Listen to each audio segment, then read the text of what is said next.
నమస్కారం ఘంటారావానికి స్వాగతం. ముందుగా ప్రధాన అంశాలు. అధిష్టానం పిలుపుతో ఢిల్లీకి సీఎం సహా రాష్ట్ర నేతలు. మంత్రివర్గ విస్తరణే ప్రధాన ఎజెండా అని జోరుగా ప్రచారం.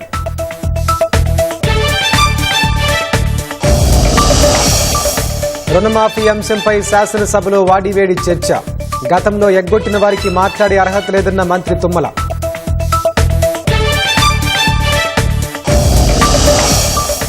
వడగళ్ల వాన పంట నష్టంపై ప్రభుత్వానికి ప్రాథమిక నివేదిక. పూర్తి వివరాలు వచ్చాక పరిహారం చెల్లిస్తామన్న మంత్రి తుమ్మల.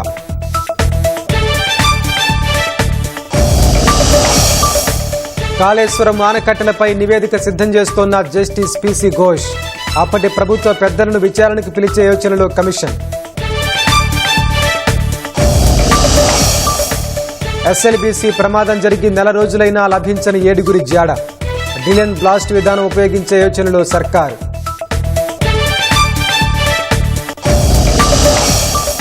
బెట్టింగ్ యాప్ల కేసులో పోలీసుల ముమ్మర దర్యాప్తు. యాప్ నిర్వాహకుల్ని నిందితులుగా చేర్చుతూ కేసులు నమోదు.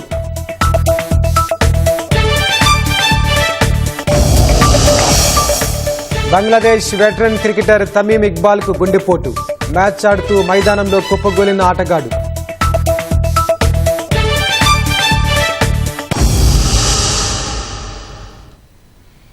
మంత్రివర్గ విస్తరణ వార్తల నడుమ CM Revanth Reddy, deputy CM Bhatti Vikramarka, PCC అధ్యక్షుడు మహేష్ కుమార్ గౌడ్ ఢిల్లీ చేరుకున్నారు.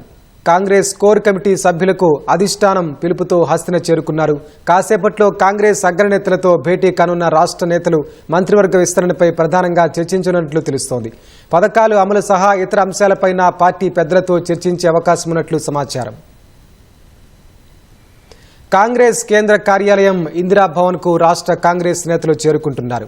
సీఎం రేవంత్ రెడ్డి, ఉప ముఖ్యమంత్రి భట్టి, ఉత్తమ్ కుమార్ రెడ్డిలు ఎయిర్పోర్టు నుంచి నేరుగా ఇందిరాభవన్ చేరుకున్నారు. పీసీసీ అధ్యక్షుడు మహేష్ కుమార్ గౌడ్ ఇప్పటికే ముందే అక్కడికి చేరుకున్నారు.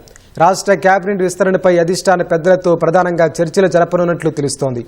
రాష్ట్రంలో అమలవుతున్న కార్యక్రమాల అమలుపైన ఏఐసీసీ పెద్దలతో సమీక్షించనున్నట్లు సమాచారం.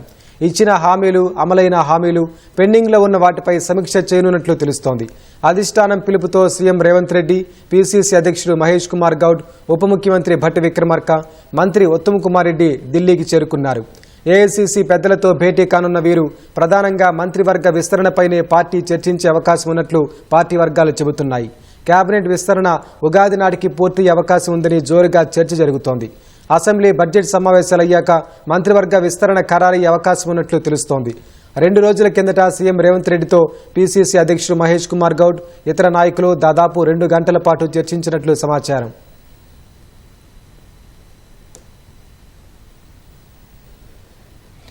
విశ్వసనీయ సమాచారం మేరకు పార్టీ అధిష్టానం ఇచ్చిన హామీ మేరకు కోమటిరెడ్డి రాజగోపాల్ రెడ్డి, వివేక్లను మంత్రివర్గంలోకి తీసుకోవాలన్న యోచనలో ఉన్నట్లు తెలుస్తోంది.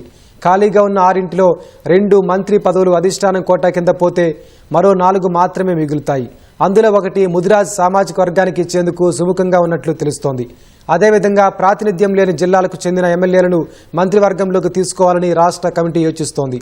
రెడ్డి సామాజిక వర్గం నుంచి నిజామాబాద్ జిల్లా బోధన్ నియోజకవర్గం నుంచి సుదర్శన్ రెడ్డి, రంగారెడ్డి జిల్లా ఇబ్రహీంపట్నం ఎమ్మెల్యే మల్రెడ్డి రంగారెడ్డిలు గట్టిగా ప్రయత్నిస్తున్నారు. మక్తల్ ఎమ్మెల్యే శ్రీహరి ముదిరాజ్కు అందరి నుంచి మద్దతు లభిస్తోంది. మైనార్టీలో ముస్లిం సామాజిక వర్గానికి చెందిన వారికి అవకాశం ఇవ్వాలని యోచిస్తున్నప్పటికీ ఆ స్థాయిలో ఎవరూ కనిపించడం లేదు. దీంతో అందుబాటులో ఉన్న మండలి సభ్యులను రంగంలోకి దింపుతారా అనే విషయంపైన స్పష్టత రాలేదు. ఇప్పటి వరకు జరిగిన పరిణామాలు పరిశీలిస్తే విజయశాంతి పేరు బాగా ప్రచారం జరుగుతోంది. పార్టీ అధిష్టానంతో చర్చించిన తర్వాత పూర్తి స్పష్టత వచ్చే అవకాశం ఉంది.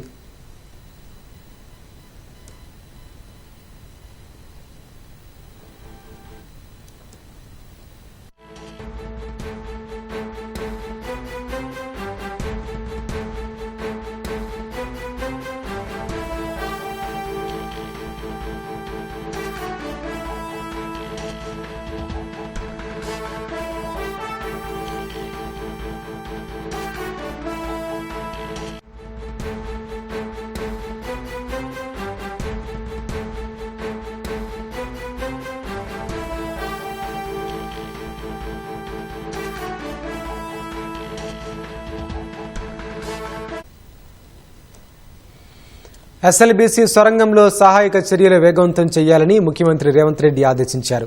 మృతదేహాలను వీలైనంత త్వరగా వెలికితీసేలా చూడాలని స్పష్టం చేశారు.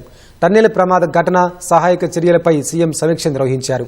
ఉప ముఖ్యమంత్రి భట్టి విక్రమార్క, ఉత్తమ్ కుమార్ రెడ్డి, జూపల్లి కృష్ణారావు, హైడ్రా, ఇరిగేషన్, ఎలక్ట్రిసిటీ, సింగరేణి ఉన్నతాధికారులు, వివిధ సంస్థల ప్రతినిధులు ఈ సమీక్షలో పాల్గొన్నారు. టన్నెల్లో తాత్కాలిక చర్యలతో పాటు శాశ్వత చర్యలపైన కూడా దృష్టి పెట్టాలని సీఎం సూచించారు. తగిన జాగ్రత్తలు తీసుకుంటూ ముందుకెళ్లాలన్న రేవంత్ ఎన్జీఆర్ఐ, జీఎస్ఐతో అధ్యయనం చేయించాలని ఆదేశించారు. సొరంగంలో డ్రిల్ అండ్ బ్లాస్ట్ విధానాన్ని ఉపయోగించే యోచనలో ప్రభుత్వం ఉన్నట్లు తెలుస్తోంది. ఉన్నత స్థాయి నిపుణుల కమిటీ సూచనల ప్రకారం ముందుకెళ్లాలని భావిస్తోంది. గల్లంతైన 7 బాధితుల కుటుంబాలకు పరిహారం చెల్లింపుపైన కేంద్ర హోంశాఖ మార్గదర్శకాల ప్రకారం ముందుకెళ్లే యోచనలో ప్రభుత్వం ఉంది.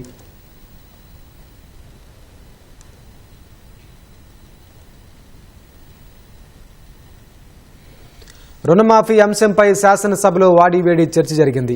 మాఫీపై మాట్లాడే అర్హత బీఆర్ఎస్ సభ్యులకు లేదని వ్యవసాయ శాఖ మంత్రి తుమ్మల నాగేశ్వరరావు విమర్శించారు. ఎన్నికలకు ముందు అప్పటి కేసీఆర్ సర్కార్ రుణమాఫీ ప్రక్రియ అరకొరగా ప్రారంభించగా సగం మందికి కాకపోగా ఆ భారాన్ని తమ ప్రభుత్వమే భరించిందని స్పష్టం చేశారు. పద్దులో చర్చలో భాగంగా బీజేపీ సభ్యుడు పాయల్ శంకర్ రుణమాఫీ ఇంకా చాలా మంది రైతులకు వర్తించలేదని ప్రస్తావించారు. దీనిపై వ్యవసాయ శాఖ మంత్రి తుమ్మల నాగేశ్వరరావు జోక్యం చేసుకుని 20,000 కోట్ల రూపాయలను రైతు ఖాతాల్లో జమ చేశామని గుర్తు చేశారు. రైతు భరోసా సొమ్మును నెలాఖరులోగా పూర్తి చేస్తామని పునరుద్ఘాటించారు. పరిస్థితి బాగుంటేనే కదా ఈ సంక్షేమ పథకాలన్నీ కూడా అమలయ్యేది. 49,500 కోట్లు రైతులకు రుణమాఫీ చేస్తారేమో, కానీ ఏం జరిగింది అధ్యక్ష? 20,000 కోట్ల రుణమాఫీ అంటున్నారు. మీరు గొప్పగా అమలు చేస్తామంటున్నారు కాబట్టి ఆ విషయం మీద దృష్టి పెట్టండి. వాళ్ళు పడుతున్నటువంటి బాధను అర్థం చేసుకోండి. రుణమాఫీకి సంబంధించి 20,000 కోట్లు ఒకే సంవత్సరం మొదటి పంట కాలంలోనే ఆర్థిక పరమైనటువంటి ఎసులుబాటు లేని రాష్ట్రంలో గతంలో అరాకొరా చేసినటువంటి రుణమాఫీ కేవలం 11,000 కోట్లు 10 సంవత్సరాల్లో చేశారు అధ్యక్ష. పల్లా గారు రైతు బంధు అధ్యక్షుడిగా నాకు తెలుసు, మీరు కూర్చోండి. మొదటి 4 సంవత్సరాల్లో 4 విడతలుగా రుణమాఫీ జరిగింది. అది వడ్డీకి సరిపోయిందని రైతుల ఘోష. తర్వాత టర్మ్లో 5 సంవత్సరాలకి ఎన్నికల ముందు 3 నెలల ముందు మొదలుపెట్టి కేవలం 11,000 కోట్లు రిలీజ్ చేస్తే సగం మంది రైతులకు కాకపోతే ప్రతి రైతుకి ఇవ్వాలనే సదుద్దేశంతో గౌరవ ముఖ్యమంత్రి గారు మొత్తాన్ని లెక్కగట్టాము. అందుట్లో పంట రుణాలు వేరు, అదేవిధంగా లాంగ్ టర్మ్ లోన్స్ వేరు, షార్ట్ టర్మ్ లోన్స్ వేరు. మేము ఇచ్చింది కుటుంబానికి 2 లక్షల రూపాయలు. ప్రభుత్వ నిర్ణయం కుటుంబానికి 2 లక్షల పరంగా మేము 20,000 కోట్లు ఈ రోజుకి రిలీజ్ చేయటం జరిగింది. రైతు భరోసాను కూడా ఈ నెలాఖరికల్లా వాళ్ళ ఖాతాలో జమ చేయటానికి 33,000 కోట్లు రైతుల నేరుగా వాళ్ళ జేబులో వేసినటువంటి ఏకైక ప్రభుత్వం రేవంత్ రెడ్డి గారి ప్రభుత్వం అని చెప్పి గౌరవ సభ్యులకి మనం చేస్తున్నా. మోసం చేసిన వాళ్ళు, దగా చేసిన వాళ్ళు, రైతుల్ని ముంచిన వాళ్ళు ఈ యొక్క రుణమాఫీ గురించి మాట్లాడితే అసహించుకుంటారు, అపహాస్య పాలవుతారు. దయచేసి ఆ పార్టీలకి విజ్ఞప్తి, అటువంటి తప్పుడు మాటలు మాట్లాడొద్దని చెప్పి కూడా మీ ద్వారా గౌరవ సభ్యులకి మనం చేస్తున్నాం. పారిశ్రామిక విధానాన్ని ఏర్పాటు చేసుకోవాల్సిన అవసరం ఉందని రాష్ట్ర ప్రభుత్వానికి సిపిఐ ఎమ్మెల్యే కోనంనేని సాంబశివరావు సూచించారు. హైదరాబాద్తో పాటు జిల్లాల్లోనూ వనరులను సద్వినియోగం చేసుకోవాలని సూచించారు. సూర్యాపేట జిల్లాకు గానీ లేదంటే ఏదైనా పెద్ద ప్రాజెక్టుకు మాజీ ఎంపీ బొమ్మగాని ధర్మభిక్షం పేరు పెట్టాలని డిమాండ్ చేశారు.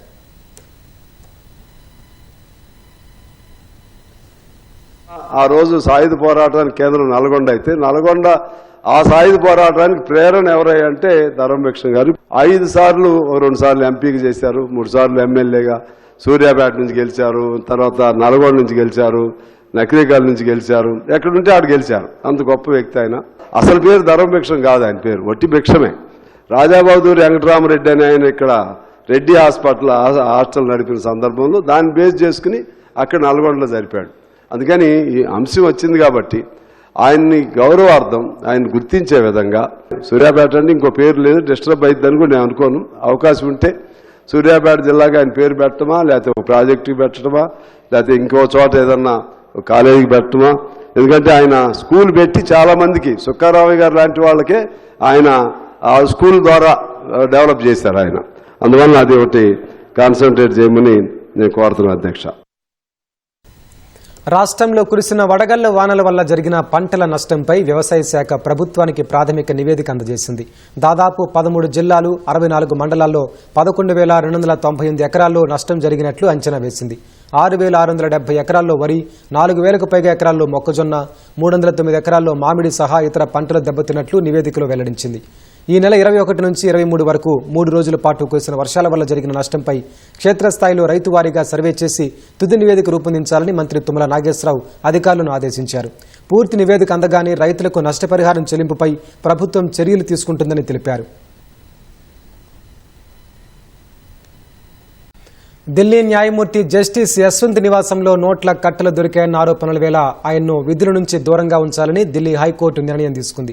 జస్టిస్ యశ్వంత్ వర్మ న్యాయపరమైన విధులకు దూరంగా ఉండాలని ఆదేశిస్తూ ఢిల్లీ హైకోర్టు రిజిస్ట్రీ నోటీసులు జారీ చేసింది. తదుపరి ఉత్తర్వులు వచ్చే వరకు ఈ నిర్ణయం అమల్లో ఉంటుందని తెలిపింది. అటు ఈ వ్యవహారంలో న్యాయపరమైన దర్యాప్తు జరగాలని, ఆయనపై అభిశంసన తీర్మానం పెట్టాలని ప్రతిపక్షాలు డిమాండ్ చేశాయి. దేశ చరిత్రలో ఒక న్యాయమూర్తి ఇంట్లో నోట్ల కట్టలు బయటపడటం ఇదే తొలిసారని, ఈ సంఘటనతో ప్రజలకు న్యాయ వ్యవస్థపై ఉన్న నమ్మకం దెబ్బతిందని ఆప్ రాజ్యసభ ఎంపీ సంజయ్ సింగ్ అన్నారు. వెంటనే ఆయన రాజీనామా చేయాలని, పార్లమెంట్లో కూడా ఈ వ్యవహారంపై చర్చించాలని డిమాండ్ చేశారు. గతంలో ఓ న్యాయమూర్తి తన పదవికి రాజీనామా చేసి మరుసటి రోజే రాజకీయ పార్టీలో చేరడం, ఓ సీజేఐ పదవి విరమణ చేసి పార్లమెంటు సభ్యుడిగా బాధ్యతలు చేపట్టడం, ఇప్పుడు మరో న్యాయమూర్తి ఇంట్లో నోట్ల కట్టలు దొరకడం, ఇలాంటి ఘటనలు న్యాయ వ్యవస్థపై ప్రజలకున్న నమ్మకాన్ని సన్నగిల్లేలా చేస్తున్నాయని తృణమూల్ కాంగ్రెస్ ఎంపీ కళ్యాణ్ బెనర్జీ ఆరోపించారు. ఆరోపణలు ఎదుర్కొంటున్న న్యాయమూర్తిని అభిశంసించాలని CPI MP P Santosh Kumar demand చేశారు.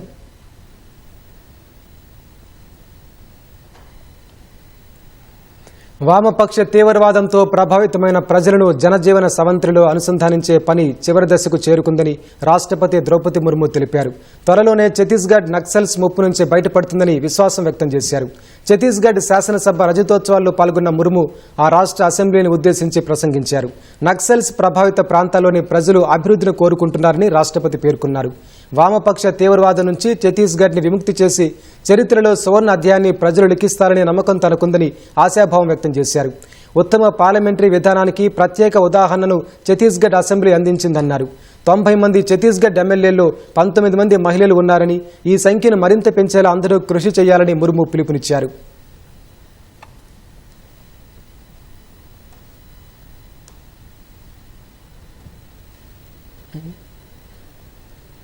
విద్యా సంస్థల్లో విద్యార్థులు తరచూ ఆత్మహత్యలకు పాల్పడుతుండడంపై సుప్రీంకోర్టు ఆందోళన వ్యక్తం చేసింది. ఆత్మహత్యలకు దారితీసే అంతర్గత కారణాలను నివారించడానికి సరైన మార్గదర్శకాలను రూపొందించాల్సిన సమయం వచ్చిందని అభిప్రాయపడింది. ఇటీవల ఐఐటి ఢిల్లీలో 2 విద్యార్థులు ఆత్మహత్య చేసుకోవడానికి గల కారణాలపై విచారణ చేపట్టాలని justice JB Pardiwala, justice R మహదేవన్తో కూడిన ధర్మాసనం పోలీసులను ఆదేశించింది. విద్యార్థుల మానసిక ఆరోగ్య సమస్యలను పరిష్కరించడానికి, ఆత్మహత్యలను నివారించడానికి జాతీయ టాస్క్ ఫోర్స్ను ఏర్పాటు చేయాలని అధికారులకు ఆదేశాలు జారీ చేసింది. ఈ విభాగానికి సుప్రీంకోర్టు మాజీ న్యాయమూర్తి జస్టిస్ ఎస్ రవీంద్ర భట్ నాయకత్వం వహిస్తారని పేర్కొంది. రాష్ట్రాలు, కేంద్రపాలిత ప్రాంతాల్లోని విద్యాశాఖ ఉన్నతాధికారులను ఇందులో భాగం చేయాలని దిశానిర్దేశం చేసింది. విద్యార్థుల భద్రత, శ్రేయస్సు బాధ్యత ప్రతి విద్యాసంస్థపై ఉందని ధర్మాసనం స్పష్టం చేసింది. ఏదైనా దురదృష్టకర సంఘటన జరిగితే విద్యాసంస్థల యాజమాన్యం వెంటనే పోలీసులకు సమాచారం ఇవ్వాలని, అది వారి ప్రాథమిక విధి అని వెల్లడించింది. పోలీసులు కూడా సకాలంలో స్పందించి చర్యలు తీసుకోవాలని ధర్మాసనం తెలిపింది.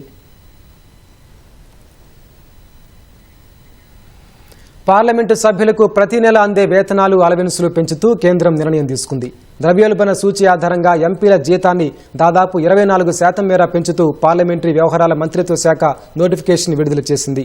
ఒక్కో ఎంపీ వేతనం నెలకు 1,00,000 నుంచి 1,24,000కు పెరగనుంది. సిట్టింగ్ సభ్యుల రోజువారీ భత్యాన్ని 2,000 నుంచి 2,500 రూపాయలకు పెంచుతున్నట్లు పేర్కొంది. మాజీ ఎంపీలకు ప్రస్తుతం ఇస్తున్న పెన్షన్ను 25,000 నుంచి 31,000కు పెంచుతున్నట్లు నోటిఫికేషన్లో వెల్లడించింది.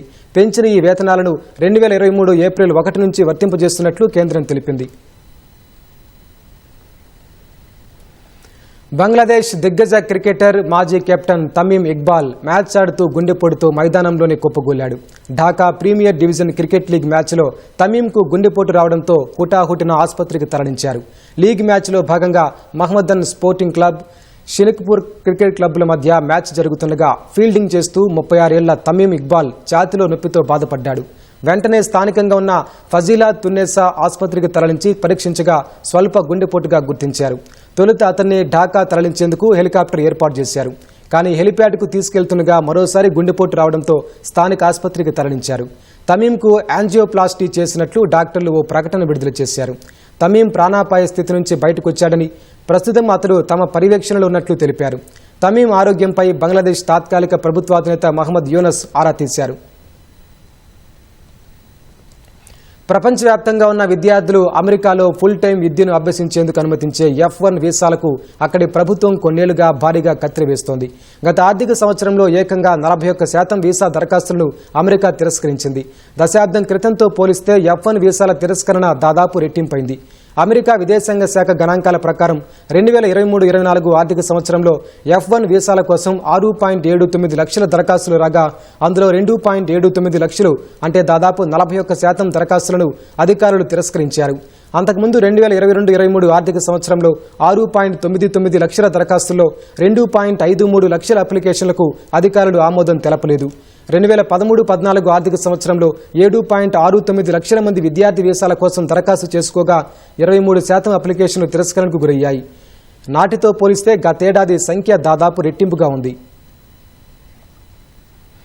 విదేశీ సంస్థాగత మదుపరులు తాజాగా పెట్టుబడులు పెట్టడం, బ్యాంకింగ్, చమురు, గ్యాస్ రంగాల వాటాల్లో భారీ కొనుగోళ్లతో దేశీయ స్టాక్ మార్కెట్లు వరుసగా 6వ సెషన్లోనూ లాభాలు ముగిశాయి. గత 5 సెషన్లలో 3076 పాయింట్లు ఎగబాకిన సెన్సెక్స్ ఇవాళ మరో 1079 పాయింట్లు దూసుకెళ్లింది. క్రితం ముగింపు కంటే 550 పాయింట్ల ఎగువన ఈ ఉదయం 77,456 పాయింట్ల వద్ద బీఎస్సీ సూచీ ప్రారంభమైంది. అయితే ఆరంభంలో కాసేపు సెన్సెక్స్ అమ్మకాల ఒత్తిడికి గురైంది. 77,179 పాయింట్ల కనిష్ట స్థాయికి పతనమైంది. తర్వాత మదుపరులు కొనుగోళ్లకు దిగడంతో సూచీలు పుంజుకున్నాయి. ఒక దశలో 78,107 పాయింట్ల గరిష్ట స్థాయిని తాకింది. చివరిలో కాస్త తగ్గి 77,984 పాయింట్ల వద్ద స్థిరపడింది. జాతీయ స్టాక్ ఎక్స్చేంజ్ సూచీ నిఫ్టీ 308 పాయింట్లు పెరిగి 23,658 వద్ద ముగిసింది.